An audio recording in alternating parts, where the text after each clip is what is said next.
En el nombre del Padre, del Hijo y del Espíritu Santo. Amén. Ave María Purísima. Estimados fieles, estimados hermanos, hemos escuchado en este Evangelio cómo nuestro Señor nos pide tener fe y que no seamos de esos que creen, pero no quieren creer todo, o que creemos y que exigimos pruebas o argumentos, ¿verdad? Como le dijeron a nuestro Señor, nuestro Señor que daba pruebas de su divinidad, no solo por sus milagros, también por sus ejemplos, por su vida, por sus palabras, por la belleza, la santidad de su doctrina. Su vida era suficiente para creer, pero no, muchos no quisieron creer en Él a pesar de todas sus enseñanzas, de todo lo que les decía, y resistían, ¿verdad? Entonces, ¿cómo puede perdonar los pecados siendo un hombre? Entonces nuestro Señor, que había perdonado los pecados a este paralítico, les dice, pues para que vean que el Hijo del Hombre tiene la potestad de perdonar los pecados, le dice al paralítico, levántate, toma tu lecho y vete a tu casa. Ciertas personas débiles en la fe necesitan un milagro para creer, ¿verdad? No es necesario tener un milagro. Como nuestro Señor decía, bienaventurados los que sin ver creyeron, porque es más meritorio, es más generoso de la parte de los creyentes. Pero estos que le hicieron el reproche, pues ni así creyeron, ¿verdad? No, tal vez el pueblo sí creyó en ese momento, pero los que le habían hecho este reproche, los que eran generalmente los fariseos, los publicanos, ellos no creyeron, porque a pesar de sus milagros de nuestro Señor, a pesar de tantos milagros, no creyeron. Entonces, para creer, ciertamente los milagros nos pueden ayudar para creer, pero no siempre es suficiente, porque a veces las personas resisten simplemente porque son incrédulas, y ya un milagro pues es una prueba porque el suspender las leyes de la naturaleza solo Dios lo puede hacer, y sobre todo esas leyes más difíciles, ¿verdad? Resucitar un muerto, o curar una persona que tiene una lesión que es realmente irreversible.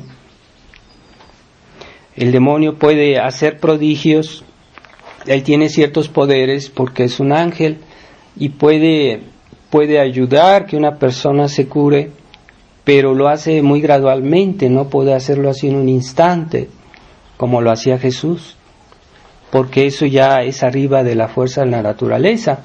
Los ángeles tienen unos ciertos poderes, pero eso que pueden lograr ellos se llama prodigio, no es realmente un milagro.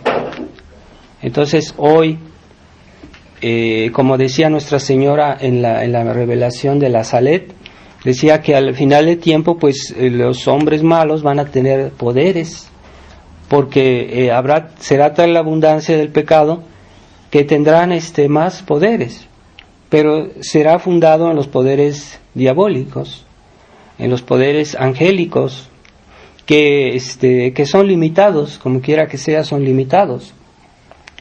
Y Dios permitirá eso como un castigo por la incredulidad de la gente del mundo, que no quisieron creer en Jesucristo, que no quisieron creer en la iglesia, pues van a creer en el demonio, van a creer en Satanás, van a creer en las fábulas, ¿verdad? Aquellos que no quisieron creer en el que es el máximo exponente de la verdad, van a creer en los charlatanes. Y esto no solo a nivel de aquellos que no son católicos, sino también a nivel de los mismos católicos, que ciertamente esta crisis de la Iglesia no comenzó en el Concilio Vaticano II. Esta crisis ya viene, es una crisis del cristianismo que viene ya desde el tiempo del Renacimiento, que fue gradualmente aumentando su gravedad y su importancia, y que en el fondo manifiesta una cierta incredulidad del pueblo cristiano. Ha habido muchas infidelidades en la historia, porque cuando los papas estaban bien, cuando los papas enseñaban la verdad, no se les quiso hacer caso. Cuando los papas daban advertencias incluso a los gobernantes que eran cristianos, los papas les decían: tengan cuidado con esto, no permitan esto. Ciertamente el gobierno civil tiene una cierta jurisdicción en sus cuestiones civiles, pero la Iglesia está ahí para vigilar las cuestiones de fe, y el Estado debe hacer caso de las recomendaciones de la Iglesia. Cuando los papas estaban bien, cuando la Iglesia estaba en orden todavía, no se hizo todo lo que la Iglesia pedía, no se le hizo caso. Hasta reyes y gobernantes que eran muy cristianos, pero tenía una cierta incredulidad y no se hizo todo. Por eso el mal avanzó, por eso la sociedad se fue echando a perder, y también el pueblo cristiano muchas veces tomaba un poco a la ligera las advertencias de los sacerdotes, diciendo: no vayan a tales diversiones, no hagan tal cosa.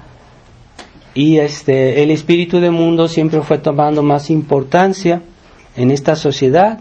Las diversiones a veces solamente mundanas, pero sabemos que la mundanidad hace daño. La música, cierta música que parece que es puro folclore, pero que tiene un mensaje. Hay que ver lo que dice, por ejemplo, una canción, ¿qué es lo que dice? ¿Eso es cristiano lo que dice? Y si no lo es, ¿cómo voy a escuchar eso? ¿Cómo voy a poner eso en mi casa para que lo oigan en mi casa los niños, mis hijos, etcétera? Entonces, esta crisis de la Iglesia tiene raíces lejanas.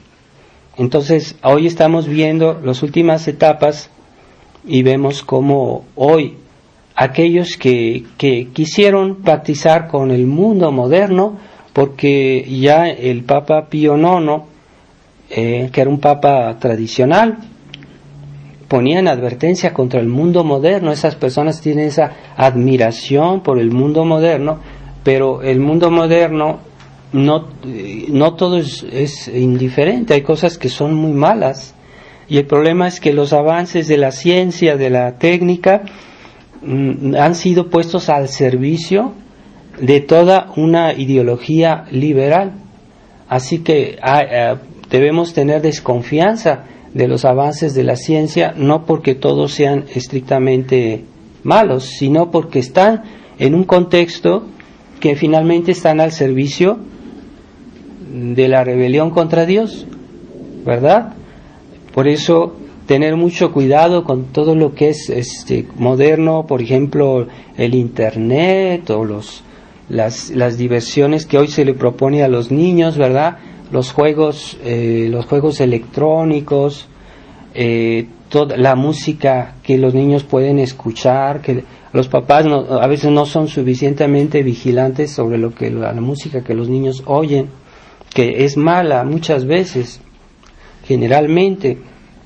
Entonces hay que estar alertas y no dejarse llevar por la corriente, porque ya este mundo moderno desgraciadamente está al servicio del mal, o que está los grandes dirigentes, no solo a nivel político, sino también a nivel cultural, a otros niveles, incluso las grandes empresas que hoy tienen el monopolio de la economía, generalmente están controladas por enemigos de Dios.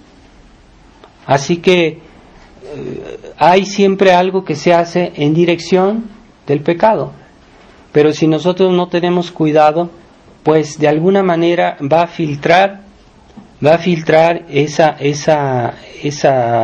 ese espíritu moderno, que es en el mal sentido, que es destructor, ¿verdad?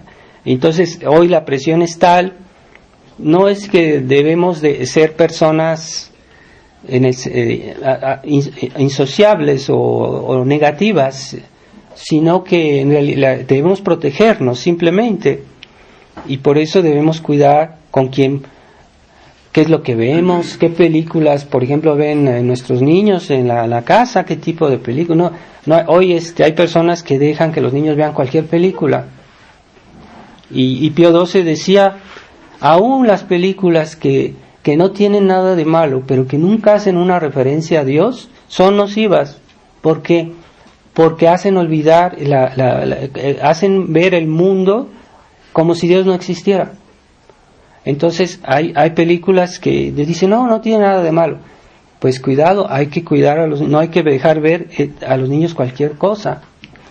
Hay que referirse a ciertas películas, por ejemplo, que eran católicas, que las hubo y que todavía se pueden conseguir, pero no dejar ver a los niños cualquier cosa. Hoy esas películas llenas de violencia, que son escuelas de violencia y que muestran cómo ser malo, porque muestran personajes muy negativos que hacen crímenes con la mayor desvergüenza y lo presentan como una cosa interesante.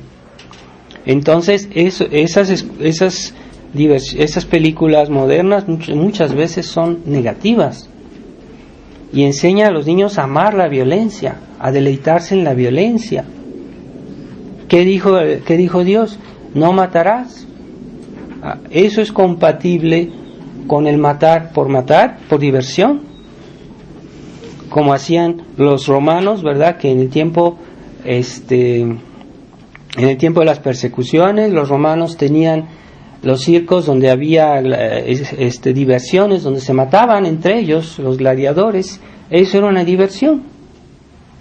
Pues bien, esa violencia se volvió después contra los mismos cristianos, porque esa crueldad pagana que persiguió a los cristianos, que hizo tantos mártires.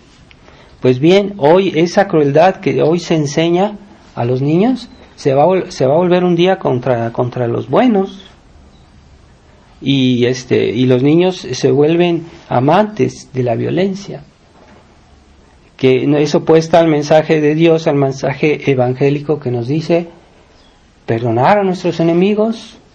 No nos dice que no nos defendamos, eso tampoco, ¿verdad? Porque no hay que caer en el pacifismo, pero a veces podemos defender nuestra nación, nuestra seguridad, nuestras familias, pero no es por el amor de la violencia, lo hacemos por necesidad, si fuera necesario, como hicieron los cristeros, ¿verdad? Que no fue por amor a la violencia, porque los cristeros no hicieron esta guerra, sino ya cuando habían agotado todos los medios pacíficos, y lo hicieron. Entonces era otro espíritu, era otra mentalidad, otro contexto.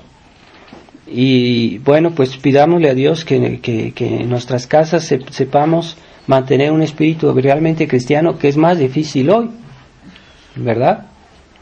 Es como estamos sometidos a una presión más intensa que en otras épocas, ¿verdad? Es como cuando hay un depósito de agua, mientras es más grande, más es la presión que tiene el agua. Y si hay una pequeña grieta, aunque sea mínima, el agua se filtra, pero con fuerza, porque hay mucha presión. Entonces, hoy estamos en un mundo que estamos sometidos a mucha presión, porque los enemigos de Dios, pues, o el espíritu simplemente liberal, está omnipresente en los medios de comunicación, en la sociedad, en la escuela, en la política, en la vida cultural. Entonces tenemos presiones mayores, y hoy no es el tiempo de que haya gente indecisa, porque yo he visto muchos católicos tradicionalistas que quieren llevar su vida católica de una manera mediocre, pero cuando vienen las pruebas no resisten, cometen un error, se alejan de la fe. Hoy es lo que estamos viendo, esta crisis que hay en la fraternidad, ¿por qué tantos tradicionalistas, entre comillas, fácilmente se dejaron arrastrar a este compromiso con Roma?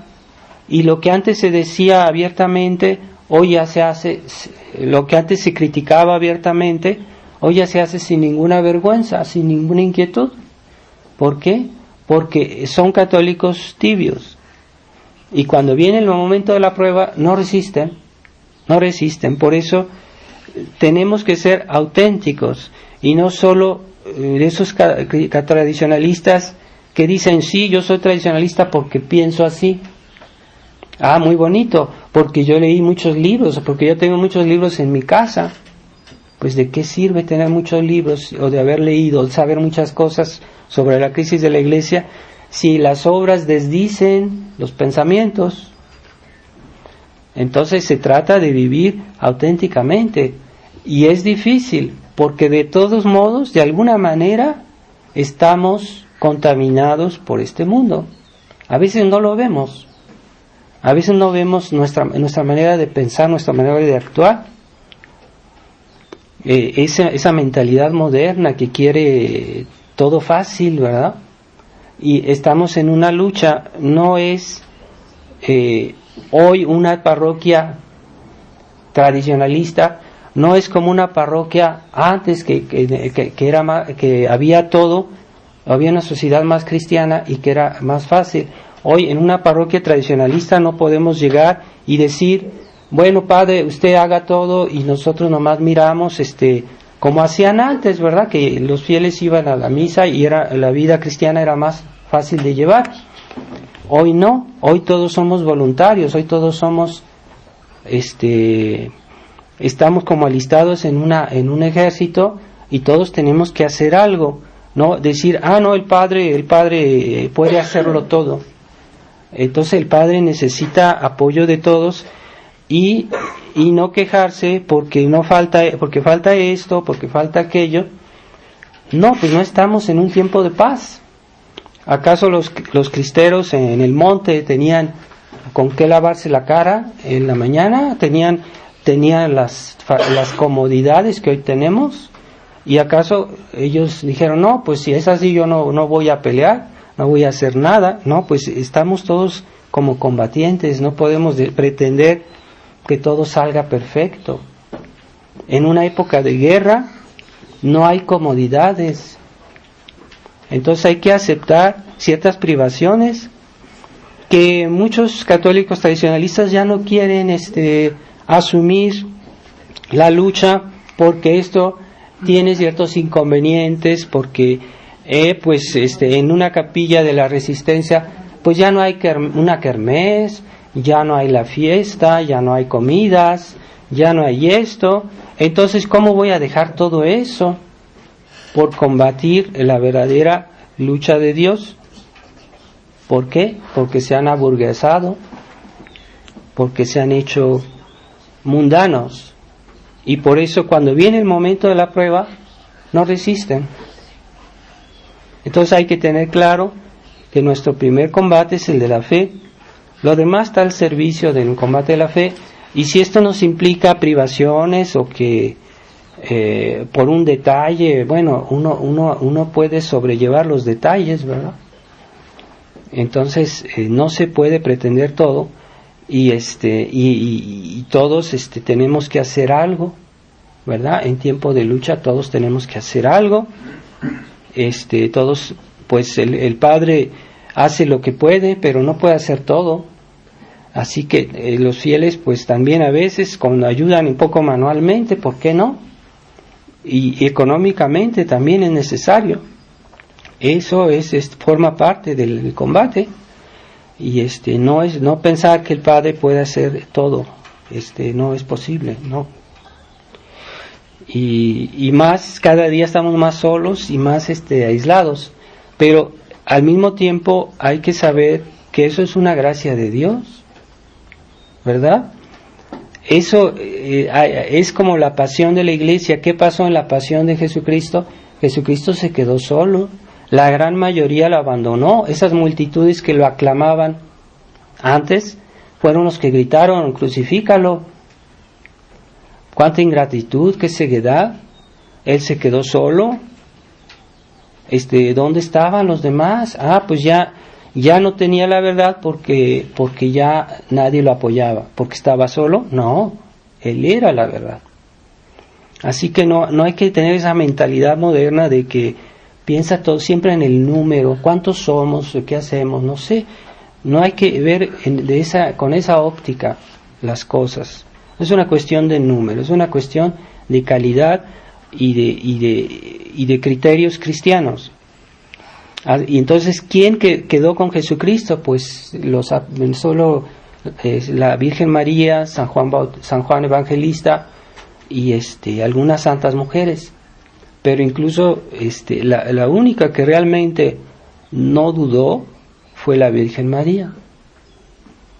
Entonces pensemos en esas cosas y tal vez el futuro no sea mejor, tal vez el futuro cada vez será más difícil y van a perseverar aquellos que están dispuestos a asumir la cruz, a asumir las dificultades, a asumir las penas, a asumir los sacrificios y pues poco importa, nosotros debemos continuar a conservar la fe, la tradición como debe ser, y no andar con ilusiones, porque no es un criterio el número, no es un criterio de verdad. Puede ser un criterio secundario, pero no es un criterio primario para nada. Así que tratemos de conservar la iglesia como siempre fue, sencillamente es eso. O la fraternidad como fue al principio, porque ya hoy no es lo que fue, ni en la actitud ni en la sustancia. Ya se está degradando todo, y ciertamente, aunque digan, aunque Monseñor Fele muchas veces se excusó diciendo no, yo no quiero hacer ningún acuerdo, pues hoy el acuerdo, aunque no sea escrito, es un acuerdo tácito, y ese acuerdo tácito es un verdadero acuerdo porque ya hay colaboración, ya hay entendimiento, ya hay un acercamiento real, prácticamente real con Roma.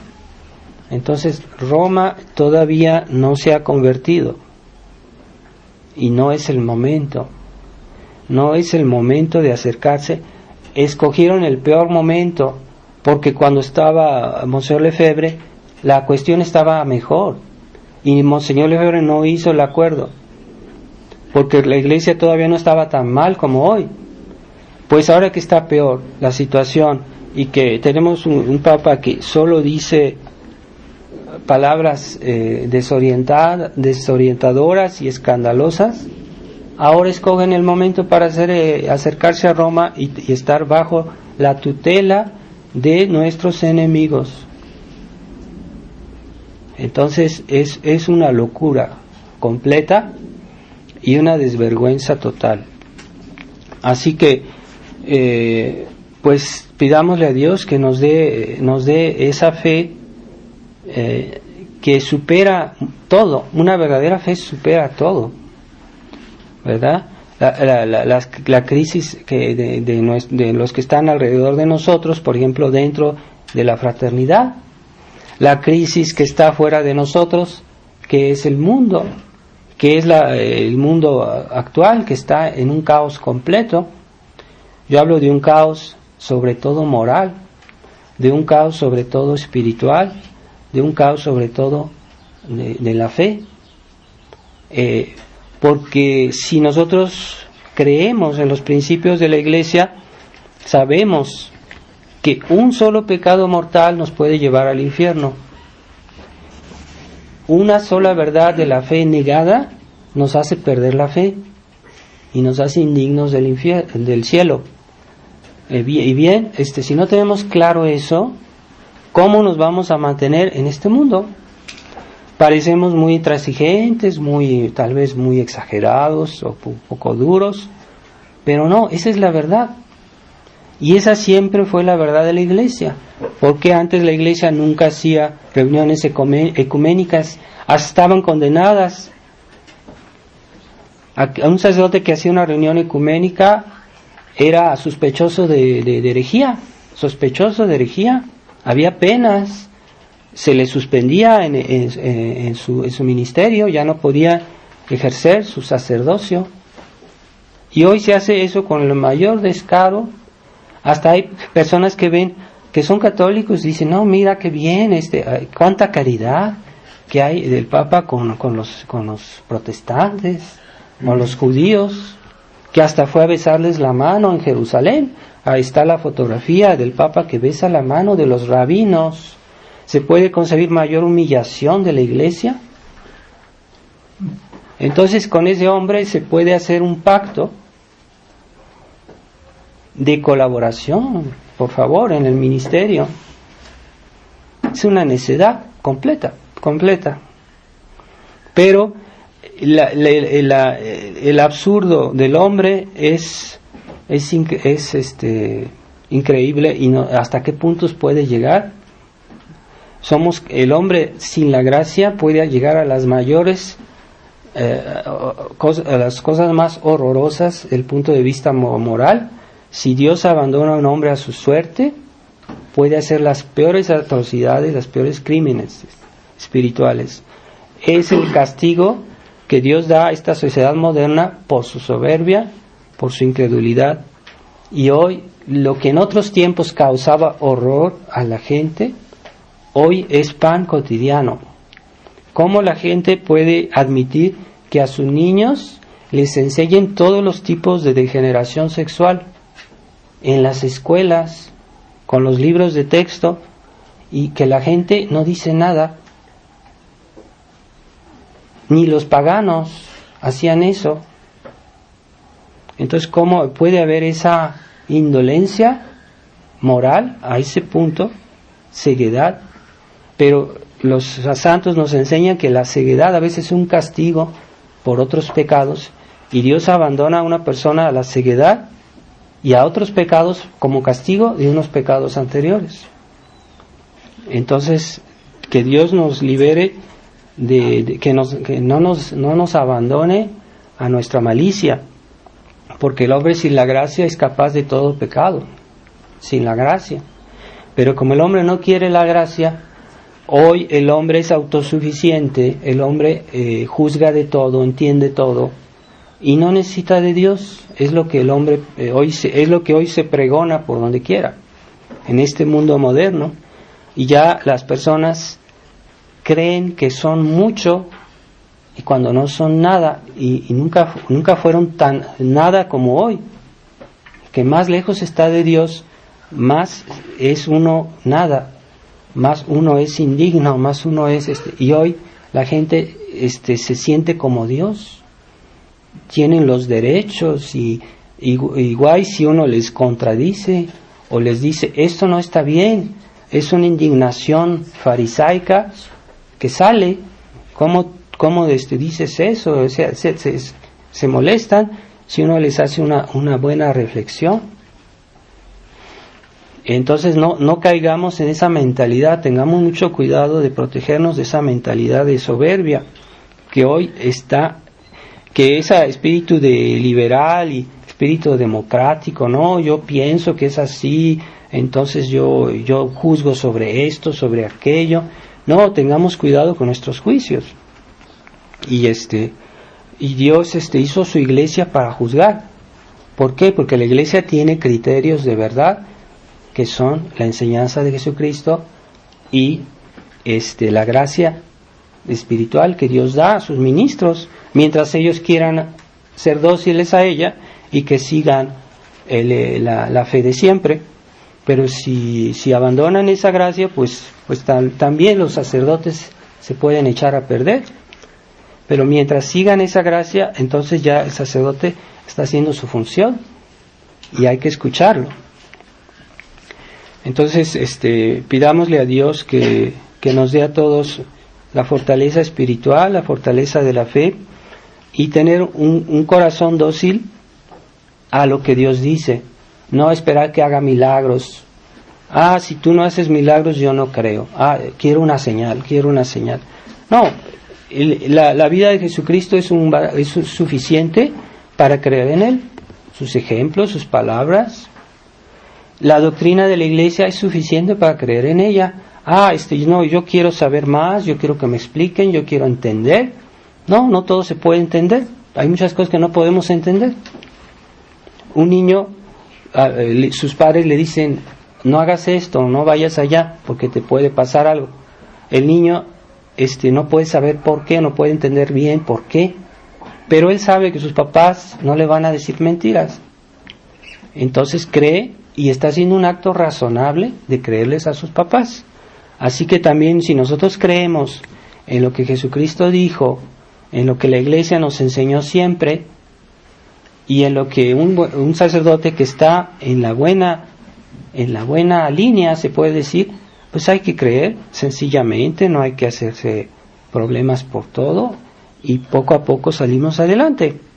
Ese espíritu de fe es superior a la razón, porque utiliza criterios más elevados. La intervención de Dios en el mundo es una gracia para nosotros, porque nos saca de muchos problemas que los hombres no podemos solucionar por nuestras fuerzas, por nuestra inteligencia, por todas nuestras facultades más elevadas. No pueden arreglar todos los problemas. El hombre necesita de Dios. Démosle gracias que Él intervino en este mundo y Él vino en persona a enseñarnos la verdad y a decirnos, cuidado con esto sí, esto no. Yo no entiendo por qué Jesucristo me hizo eso, por qué la iglesia de Jesucristo me prohíbe así, por qué me pide de hacer ayuno, por qué me pide de hacer penitencia, yo no entiendo. Pues no importa que no entiendas, hay que hacerlo, porque cuando Dios nos habla por Él mismo, por su iglesia, no hay temor, es mejor que nuestra inteligencia.